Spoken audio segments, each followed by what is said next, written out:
So when I went to the school, while I was in class 1, just the first time, he passed on. So life became a whole new thing together.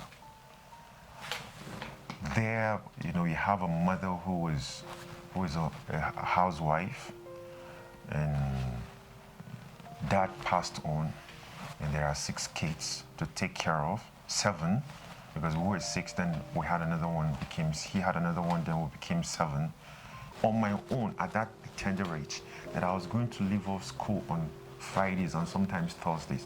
For the Fridays and Saturdays, sometimes Thursdays, Fridays, Saturdays, I'll go to school Mondays, Tuesdays, Wednesdays, JS1. Remember, it's just JS1. Then on Thursdays, sometimes Thursday, but mostly Fridays and Saturdays, I'll go look for menial jobs to do. Back home from almost like 20 kilometers coming to tell her this story. And I had exams to write. When I told her, she said there was nothing she was going to do. I had to trek back another 20 kilometers to go back to see what I could do. We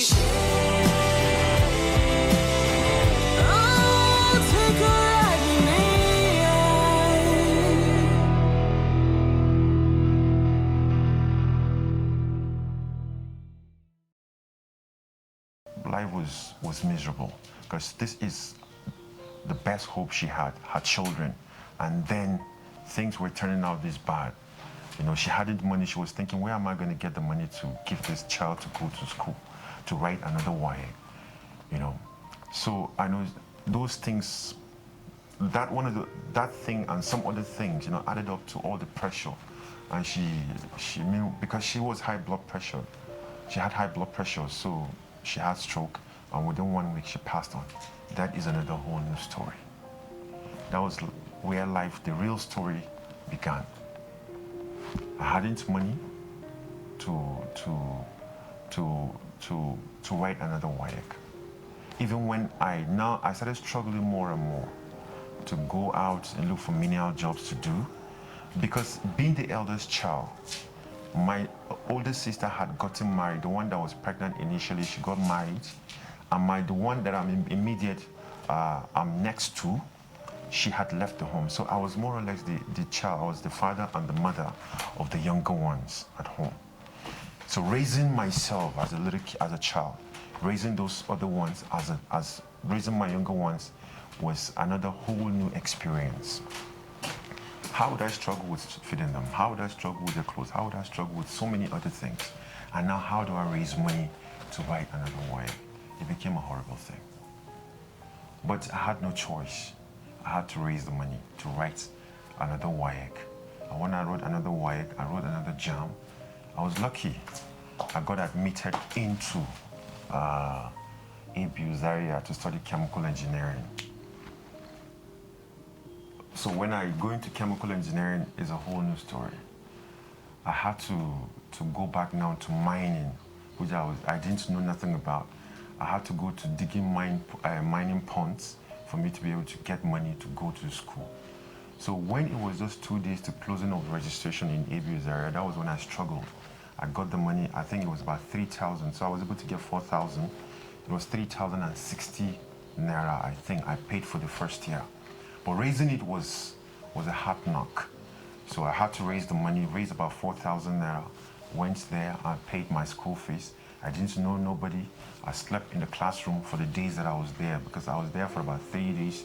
I didn't know nobody. I slept in the classroom for 3-4 days, I think. After I had paid, I came back home to Jos now, to come and raise the money that I was going to get, what to eat or what to feed. But meanwhile, when I went there, I met a friend. I met somebody, and he too came to register. We're still best of friends. And I told him, well, I'm going back home. Do you know anybody in Zaria that I could just come back to and stay with when I come back? He said he's just coming into Zaria. He doesn't know nobody. So I said, well, God would do it. So that's how I came back home. When I came back home, I was able to raise little money to keep body and soul moving, So going back was another whole new thing. I needed to go back, and my younger brother needed to go back to school because he was able to secure admission into University of Jos.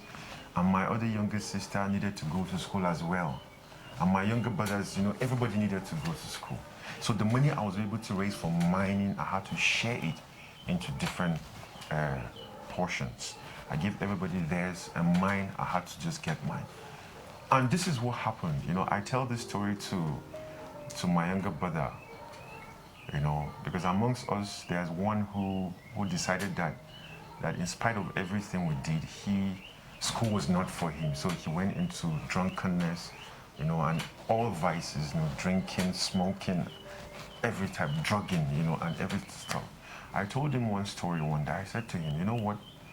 When I was resuming back to school, 2 months later after I had paid my registration fees, because I could not resume on time. In fact, I was able to resume because why I even rushed to resume was because that one other guy gave a message to send to me through somebody that they were going to write a test, Math 105, which I had never done because all this while I wanted to be, my mother had wanted me to be a medical doctor. It was just one of my cousins that said, no, you can't be a medical doctor, or else if you become a medical doctor, I just got a job in NMPC, I'm not going to pay your school fees. That is another story that I'll give. So I went to school, he gave this message that I had to go there. So when I said, okay, I had to go and write Math 105 test. What am I going to do? I don't even know nothing about Math 105, which was differentiation and integration. I had not done it in my secondary school. All this while, I wanted to be a medical doctor. My mother wanted me to be a medical doctor. So I had to rush back to school. Going back to school, I had only 2 measures of rice, 1 measure of beans, 1 measure of gari, and just half measure of kuli with me. And when I stepped to the north gates of Abu Zaria, I had only 700 and something naira on me. Mind you, I didn't have accommodation. I didn't know where I was going to sleep because my friend hadn't gotten accommodation there. I just said, God, here am I in your own hands. Do as you will. So stepping into the school, I didn't know, I just stepped on my back, jolly, in Nigeria we say jolly just come. So I hadn't no place to stay. My friend hadn't had accommodation. So I was just, when I went to one of the common rooms in Suleiman, and I sat there, I was just thinking, what am I going to do? So we're just gisting. When it was time for students to leave, everybody was just leaving. As God would have it, I just saw somebody who was passing. I just stepped out, and I just said, Choji. He just said, yes. He said, Martins, what brought you here? I said, bros, I don't have anywhere. I just got admission. I don't have anywhere to go to. He said, you don't have accommodation. Have you paid for accommodation? Yes, but it hasn't come out yet. He said, I then come to my room now. That is how I went to his room. The first day I came, I just went to his room. I was squatting there for 2 weeks later. My accommodation came out. But thankfully he was feeding me for the 2 weeks. So I had my rice, 2 measures of rice, 1 measure of beans, 1 measure of gari, and kuli small. So my money was there, 750 naira, I think. Yes, 750 naira. So I had it there. So when I went back to my team, that was what kept me for 3 months, for almost 3 months in the university. I struggled through it. So that was where life became a misery. I make bold to say that my undergraduate university life was the worst. They were the worst days I ever had in life. And whenever I think about them, I wish I could undo them. I wish life could go back to when my parents were alive, and then I would have my education, my undergraduate university education. But life, you don't have sometimes you have second chances, but in that case, I think there was no second chance for me. So all my university days, I struggled through them. Yeah, I remember when I was in my 200 level, life got so unbearably difficult that I almost thought of dropping out. So I just sent word to my siblings, especially my immediate younger brother, because we happened to be best of friends. I told him, I just can't bear this thing any longer. And he okay, I remember I came for midterm break. It was a mid-semester break, really. So I came and I met him. We just sat down with him. We were just talking. And he asked me, how am I doing in the university? I said, well, financially, I mustn't tell you. Academically, it is nowhere close to my ambition, you know. And he said he understands. So when we just got talking, you know, I just got emotional. And I told him, I think I'm dropping out. And he said, why am I dropping out? I told him, listen, when I was writing exams, first semester, I think it was second semester when I came back, second semester break, 200 level, I told him a month and 2 weeks before I wrote the exams, can he believe that I hadn't any grain and I hadn't any money on me? I was more or less scavenging from friends who were cooking. Sometimes we just had to be smart. You know, we're just sniffing around, you know, me and one of my friends who happens to be late now, you know, one of my best friends, you know, we were just, you know, we just sniff around to see where some of our friends were cooking that we just needed to, you know, go and get food to eat before coming down to read our books. I told him that. I said, can you believe that? He just looked at me quietly and he was like, you know, so I kept talking. I told him, that's the point it got to. And you know, when you're reading chemical engineering in ABU's area, especially in those days, it was very demanding. You know, he hadn't time for you. Because if you needed to make the best grades, you needed to create more time to study. So I told him it was just not funny, you know, going through school without financial backing, you know, and stuff like that. So he looked at me, and what he told me, I still remember it to this day. He said, listen, imagine you dropping out of school. What am I going to do? What are the others going to do if you drop out of school? So when he said that, I was quiet for a few minutes. And he said, for the sake of us, just get a certificate, even if it's just a certificate, with no class of degree on it, but that you attended the university is good enough for us. We need support system. We need you to be able to be somebody, for us to be able to be somebody as well. Because you are the focal point. You know, our eldest sister was late, you know, at the point, and our younger sister, our first one was late, and then the other one was struggling as well, you know. So you know how it is. And I told him, yes, I know. So you are the focal point, and you have to give the best you can, so we can look up to somebody else. So when he said that, I looked at him, and I said to him, I'll do my best. So he gave me reasons why I should keep struggling, I should be resilient, even through the obstacles that I had. He gave me reasons to struggle through it. So I went back to school after the mid-semester. I continued the same way, because there was no financial backing. Because you can't just imagine that sometimes you're in school, you know, you call back home and you're asking them, you know what, I'm broke, I need money. I need money to be able to keep body and soul moving because I need to study, and I can't study on empty stomach. And the reply you always get is this: Oga, please, the little you have there, we need it at home, back home. If you have 1,000 naira, share it into two and send it back home to us because you know how we're struggling at home. And I was like, wow. So sometimes, literally, when friends, you know, when we close friends, when I discuss with them and I open up to one or two of them, this is the thing. You say, okay, somebody will just give you 500 naira, 1,000 naira. Out of the 1,000 naira, you need to share it into and send it back home to them. That is how we struggle through the university. And I make bold to tell you or to anybody who is listening that from the day I went to the university to the day I graduated, I never said this to anybody, and I know my students would watch me and say, but this man tells us this. The truth is this: I never calculated my CGPA for a single day because it was not a thing of concern to me. What concerns me the most was, let me just graduate, let me just get a certificate and just leave the school. I just needed the certificate. Since they say that I need to get a certificate to get by in our country.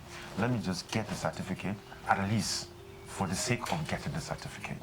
I never calculated my CGPA, which was unlike me. I needed to be the best I could be, but I didn't have the environment, the space to be the best I could be. So I just rolled with the motion, it's just emotion. I just went through the university and I graduated, and that's how I went through it. I remember in not 200 level, as I was about to say, but 300 level, there was a particular event that happened. I have a friend who happens to be late. His name is Muan Busan. There was a day I left him in the room, because we became roommates at some point in time in 300 level. So in Iksa Ramat particularly, I think room 99, 98. So I was there with him. So I left him in the room. I said, let me go take my bath. Lo and behold, I woke up in the sick bay. That's our clinic for the ABU. Anybody who knows, for ABU Zaria knows very well the sick bay. I woke up in the sick bay, and the next thing I was questioning him, what happened? He said they found me on the ground in the bathroom. I said, what happened? He said they don't know what happened, and I couldn't tell them what happened. So I think I passed out of what? I was becoming depressed. Life was not smooth at home. Life was not smooth in school. I was just struggling through education, struggling through life, struggling through everything, struggling through everything I was going through. So that's how the doctor asked me, what is the problem? I just couldn't tell him what the problem was. But later on, when he prompted me too much, he said he measured my blood pressure and he saw it was 249 or 69 to 120. He said, what happens? And I told him, I couldn't open up to tell him on time. So it was after he discharged me, he made it a point to look up on me, to check up on me. So one day he asked me around, he asked me out, so we went out. He said, what was the problem? I told him everything.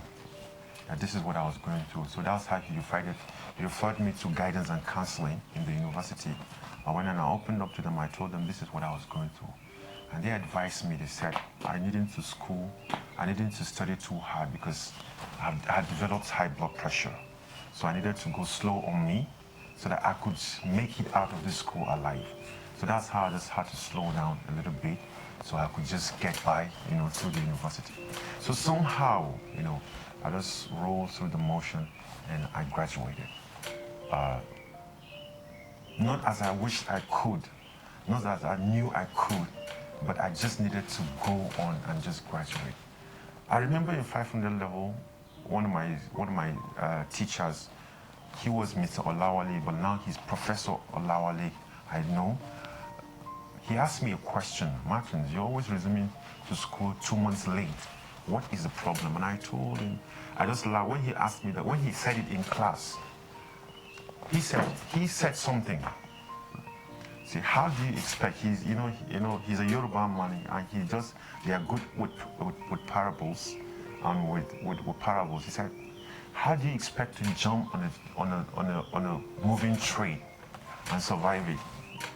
In class, while he was having thermodynamics in 500 level, I just looked at him and I just kept quiet. I didn't say a word.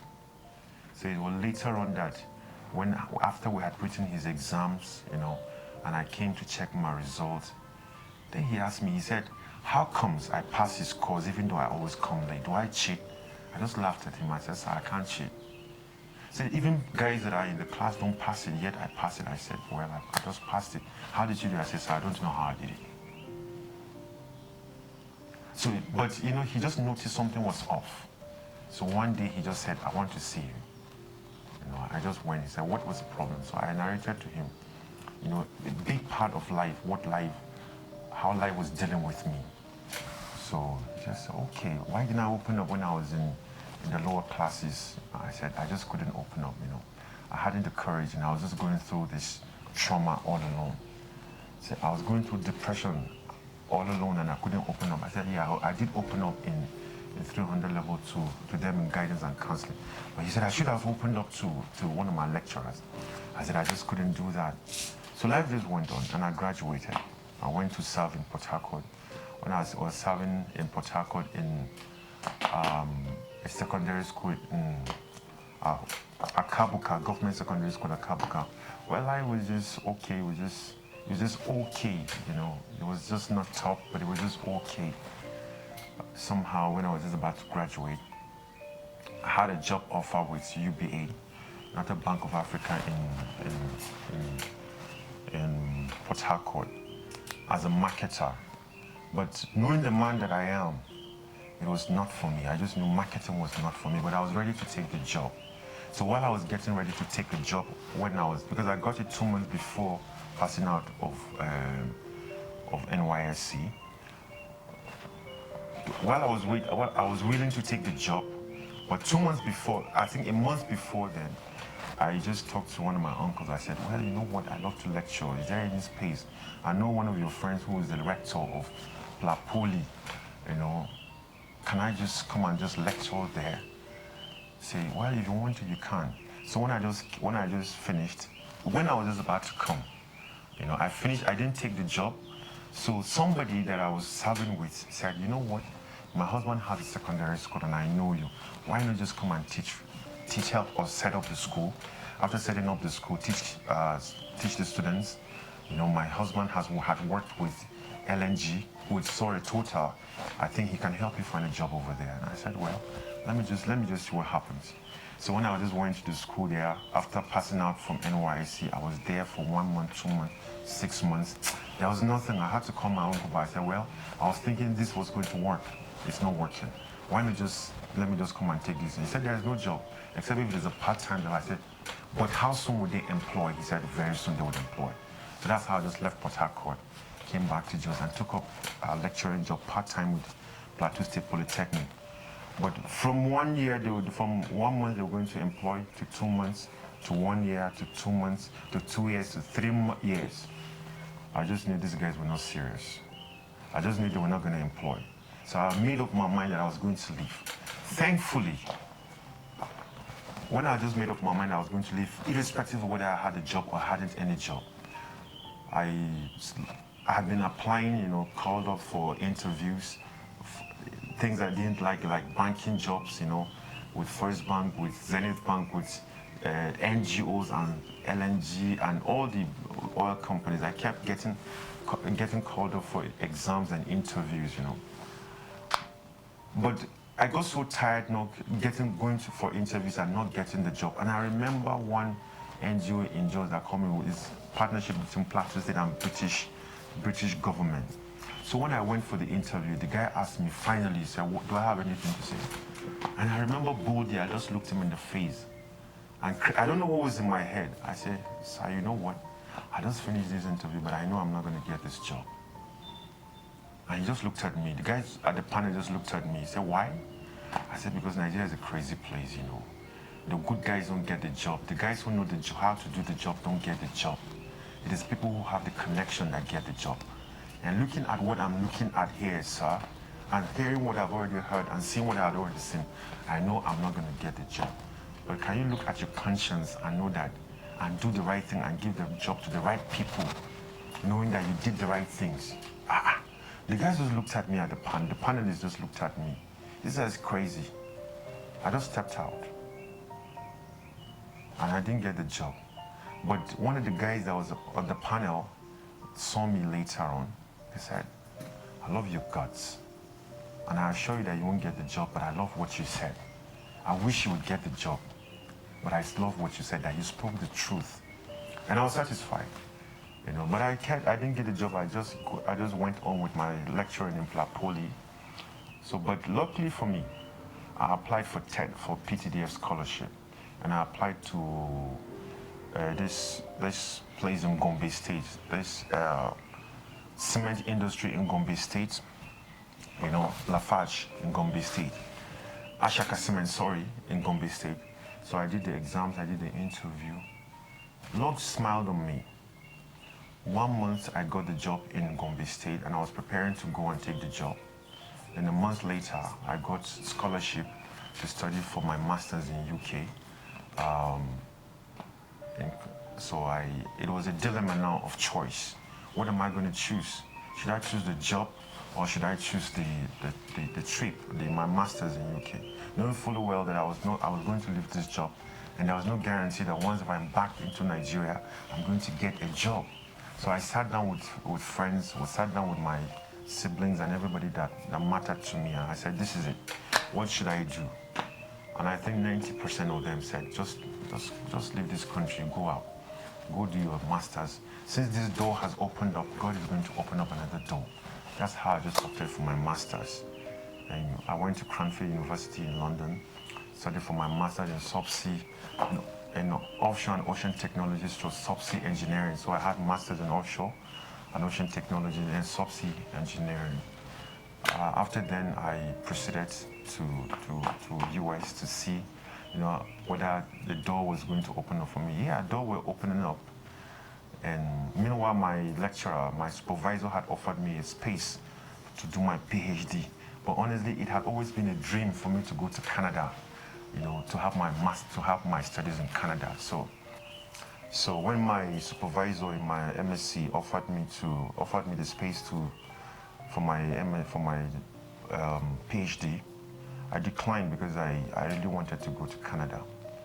So I applied and I got admission in Canada, But I know it's not as easy as, I already knew that it was not going to be easy because it was going to be more or less self-sponsorship.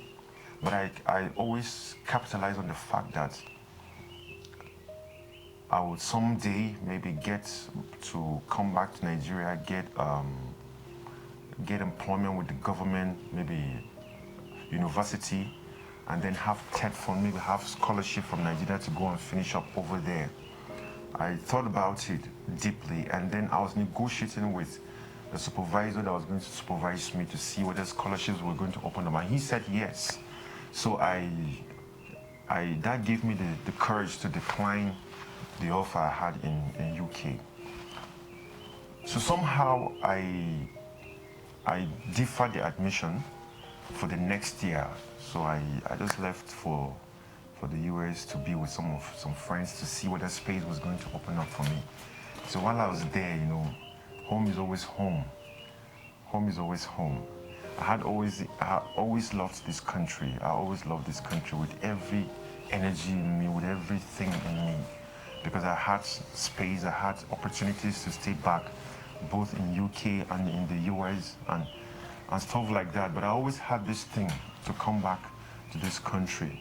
So later on I just made up my mind. I said, you know what, I need to have this PhD because it had always been a dream that one day I was going to have a PhD.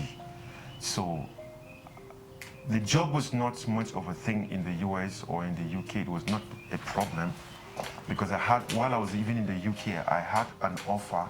I was called up for interview in University of Northampton as a lecturer, chemical engineering lecturer. I declined, because I had already made up my mind that this is where I want to be, and I could be that decisive. Once I made up my mind that I want to be this place, I always trust myself, and I always trust, most importantly, God, that He was going to open doors. Because if you go through the stories I told you, it was not just about resilience, but it was just God doing His thing.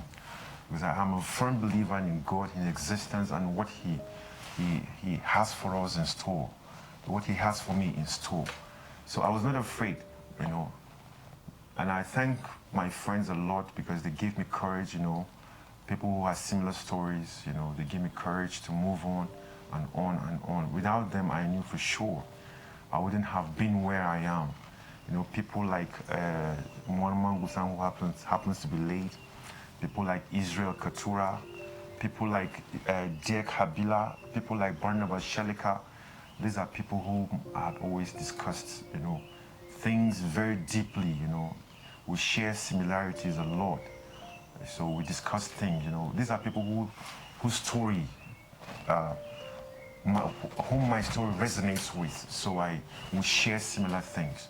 So they kept me on my feet, One, for example, was there, through the university days. He too gave me courage because when I was even thinking about packing my bags after discussing with my younger brother, in 200 levels, in 300 levels, I thought as well. He looked at me and just smiled, And he just said, Are, where are you going to? Is it not the same thing we're going through with you? And I just smiled with him. Said, listen, we've come this far, we're not giving up. Let's go at it. And God is going to do something. And I really thank him, and I know wherever he is today, he's happy, because I'm sure he's happy wherever he is. So now coming back to Nigeria because I still went back to UK from the UK, coming back to Nigeria, I came, to start off a business before maybe getting a job that I've already forged a pathway. So before following my pathway, let me get a job, let me do something with the little money I was able to glean, working back in the UK, and from my scholarship stipends, I was able to save up. So coming here, I started a tin business, but it was not easy, tin mining business. It was not easy because we have some people who wait up on you, to scavenge and they're more or less, sorry to use the word, but it's the right word to use, they are rogues, They're waiting on you to get the money so they can just take it off and off they go. So I was duped, more or less. But anyway, I never lose hope. I never lose hope. So somehow, one of my lecturers in ABU's area said, why not just put application, in UJ? I said, yeah. He said, just put application. I said, okay. I put it here in UJ, I put it in ATB Bauchi, in BUK Kano, and luckily for me, I got in University of Jos, lecturing with the mining engineering department. That's where I am till this moment. So all through it, life has not been easy. Life has never been easy with me. And I make bold to tell you that through it all, God had been the inspiration behind everything that I am today. Anybody who is watching, you might think your story is grave, but I assure you that I had to cut out some of the stories because there's no much time is of the essence. But if I tell you some of what I had to go through to be where I am today, I think some of you would look back and say, thank you to whomever you believe in, whatever religion you believe in, whatever God you serve. I think it's a story. So when you hear our stories, wherever we are today, and I know some of my students will be going through, would have the opportunity to watch this. I assure you, this is my real story. Whatever I tell you in class, sometimes I have to cut out because of time, when I'm lecturing, But this is the story. This is where I was, this is where I've been. But above it all, one thing keeps me on, which is hope. Hope for what is in front of me instead of what is behind me. Look to what you can be and not to what you have been. Because whatever I was to yesterday is what defines me to today and what will define me tomorrow. This is my story.